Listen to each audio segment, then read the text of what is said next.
আসসালামু আলাইকুম। আপনারা সকলে কেমন আছেন? আশা করি ভালো আছেন, সুস্থ আছেন। আলহামদুলিল্লাহ আমরাও ভালো আছি, সুস্থ আছি। তো আজকে মূলত গিয়েছিলাম জমিতে দেওয়ার জন্য গোবর নিতে আমার বোনের বাড়িতে। তো যদিও আমার কোনো নিজের বোন নাই, আমার খালাতো বোন এটা। তো আমাকে নিজের ভাইয়ের মতোই তারা ভালোবাসে ছোট থেকেই। তো পাশাপাশি দুইটা খালাতো বোনের বাড়ি, একটা বড় বোন একটা ছোট বোন। তো ছোট বোনের বাড়িতেই গেছিলাম, বড় বোন এখানে থাকে না। তো ভিডিও আমার ভাগনা করতেছিল আর আমি গেছিলাম আমার জমিতে, যে ভাই কাজ করতেছিল আপনারা দেখছেন ভিডিওতে। তো ওই ভাই আর আমি গেছিলাম, যাই গোবর উঠাচ্ছিলাম।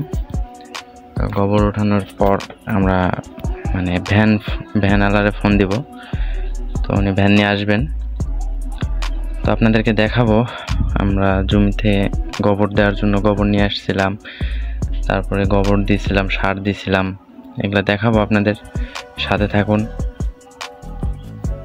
তো রাস্তা ছিল না সেরকম, যার কারণে সরাসরি ভ্যানে গোবর উঠাতে পারি নাই, গোবরগুলো বস্তাবন্দি করতেছিলাম। আর এটা হচ্ছে আমার বোনের মুরগির খামার। তো ওর এখানে প্রায় ৩-৪ হাজারের উপরে মুরগি ধরে, প্রতি ব্যাচে এরকম মুরগি চাষ করেও। তো আমার ভাগনা দেখাচ্ছিল যে মামা আমি আমাদের শেডটা দেখাই আনি। আমি বললাম যাও দেখাও। তো মুরগি, হাঁস, গরু, ছাগল আলহামদুলিল্লাহ সবই পালন করে আমার বোন। তো এই গোবরগুলো অনেক দিন পুরনো, তো যার কারণে আরও ভালো হচ্ছিল, আমাদের উঠাইতে সহজ হচ্ছিল। কাঁচা গোবর ছিল না আর কি, সবগুলোই প্রায় শুকনো গোবর। তো গোবর ভরাতে গোবরের বস্তা আমি আছাড় দিয়ে চাপাচ্ছিলাম। তো তখন আর কি বস্তাটি ফেটে যায়। তো ভাই বলছে এত শক্তি হয়ে গেছে তোমার, বস্তা আছাড় দিয়ে ফেটে ফেলাচ্ছ। তখন আবার ভাই ওটা দড়ি দিয়ে আর কি বলে সেলাই করতেছিল। তো গোবর প্রায় ওঠানো আমাদের শেষ, এটাই লাস্ট বস্তা ছিল, ওইটাই ফেটে গেছে। তো ভাই সেলাই করতেছিল আর আমি ভিডিও করতেছিলাম। তো শেষ হওয়ার পর আমরা ভ্যানালার ফোন দেয়, ভ্যানালা আসার পর আমি বস্তা উঠাই দিচ্ছিলাম। আর যে ভাইয়ের সঙ্গে গোবর উঠাচ্ছিলাম সেই ভাই চা খাইতে গেছে, আমার যাইতে বললাম না তুমি যাও, আমি বস্তাগুলো উঠাই দিই। তো যে বাড়িটা দেখতে পারতেছেন, এই বাড়ির সামনেই আর কি ভ্যান রাখা ছিল। আমি ওই ভাইয়ের বস্তা উঠাই দিচ্ছিলাম কাঁধে, ওই ভাই নিয়ে যায় ভ্যানে রাখতেছিল। তো যে এই ভাই, সেটা হচ্ছে ভ্যানালা ভাই, আমাদের গ্রামেরই এক বড় ভাই। তো বস্তা উঠাই দিচ্ছিলাম, বস্তাগুলো অনেক ভারী ছিল, অনেক কষ্ট হয়েছে তার, আমি বুঝতে পারছি। তো আমি চেষ্টা করছি আর কি তার পারিশ্রমিকটা পুষিয়ে দেওয়ার জন্য। জানি না কতটুকু খুশি হয়েছে উনি, আমি যথেষ্ট চেষ্টা করছি, উনি যা বলছে আমি তাই দিছি, না করি নাই, যেহেতু কষ্টের কাজ।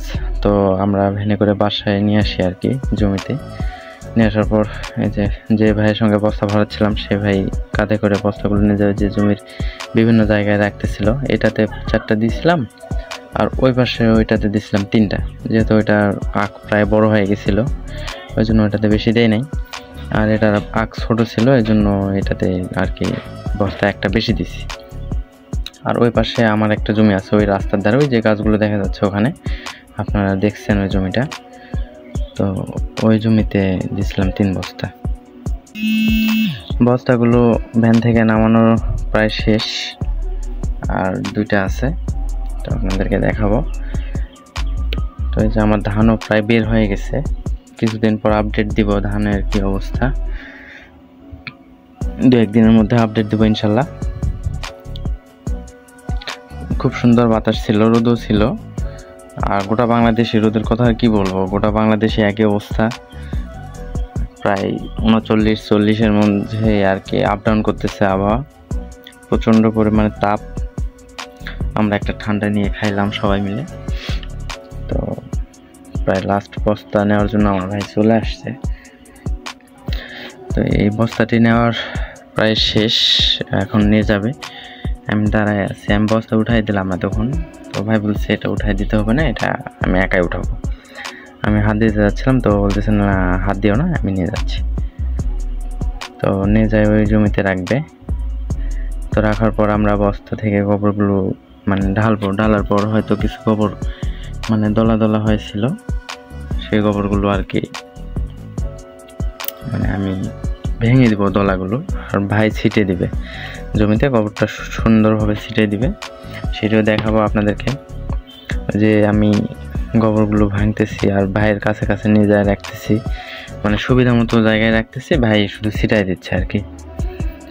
আমি কোদাল দিয়ে যে এগুলো গোবরগুলো ভাঙতেছিলাম, মানে যেগুলো দলা হয়েছিল, আর ভাই সুন্দরভাবে সারের মতো করে ছিটাই দিচ্ছে।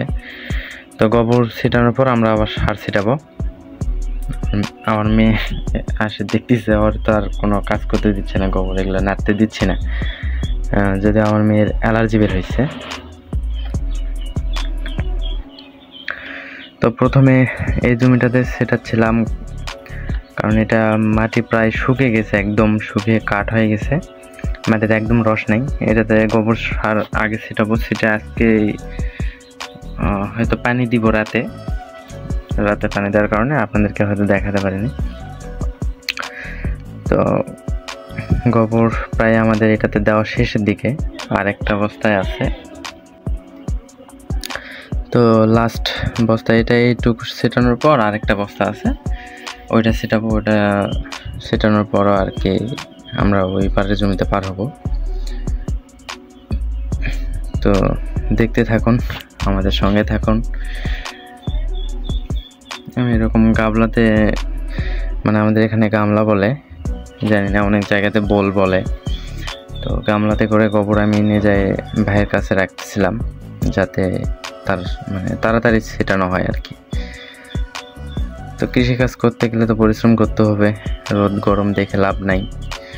তো সার গোবর ছেটানোর 2 জমিতে প্রায় শেষ হয়ে গেছে। যাওয়ার পর আমরা বাসাতে কিছু সার ছিল, তো প্রায় 30 কেজির মতো সার ছিল, বা তারও বেশি হয়তো হবে। তো সেই সারটাই আর কি জমিতে দেওয়ার জন্য আমরা নিয়ে এসে মিক্স করতেছিলাম।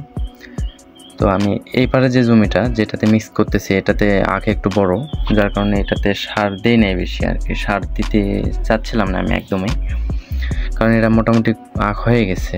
এটাতে এখন সার পানি না দিলেও চলবে, আল্লাহ যদি বৃষ্টি দেয় এর মধ্যে তাতেই চলে যাবে আলহামদুলিল্লাহ।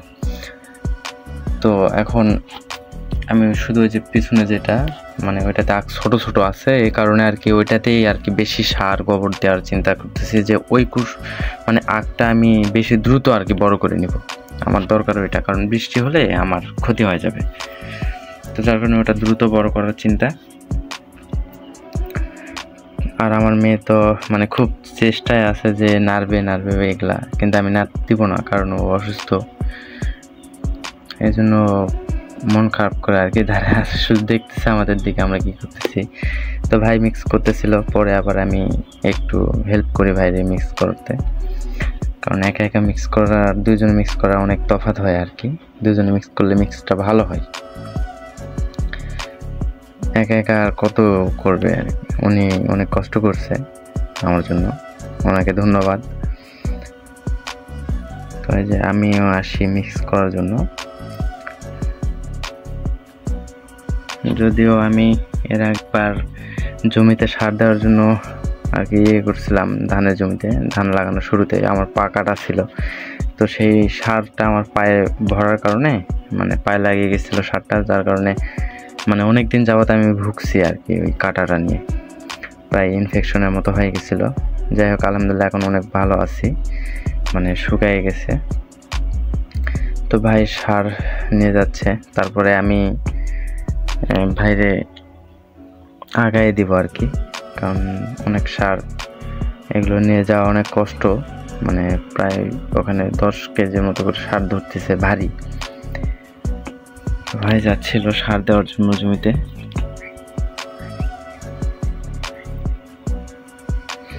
তো কি আসলে জমিতে চাষ করতে গেলে অনেক পরিশ্রম আপনাকে করতেই হবে, পরিশ্রমের বিকল্প কিছু নাই। আপনি যদি এখন আরামে বসে শুধু চাষ করতে চান তাহলে হবে না, কারণ বসে থেকে কোনো কিছু হয় না। জমিতে চাষ করতে গেলে আপনাকে পরিশ্রম করতেই হবে। আর আমি গোটা জমিতে সার ছিটাচ্ছিলাম না, শুধু মানে আখের যে ড্রেনগুলো ছিল যে সারিগুলো ছিল শুধু আখের গোড়াতে সারগুলো ছিটাচ্ছিলাম, কারণ সার এমনিতেই কম আছে আমার। হ্যাঁ, গোটা জমিতে যদি ছিটাই দিতাম তাহলে হয়তো পাতলা করে দিতে পারতাম, এতে আমার হয়তো একটু কম মানে উপকার হতো, কিন্তু সার দিয়ে আমি 2 জমিতে পোষাইতে পারতাম। কিন্তু আমি চাচ্ছিলাম না সেটা। আমার সার যদি একটু বেশি খরচ হয় হোক, কিন্তু আমার ভালোভাবে দিতে হবে, ফসল ভালোভাবে ফলাতে হবে, এটা আমার মূল লক্ষ্য।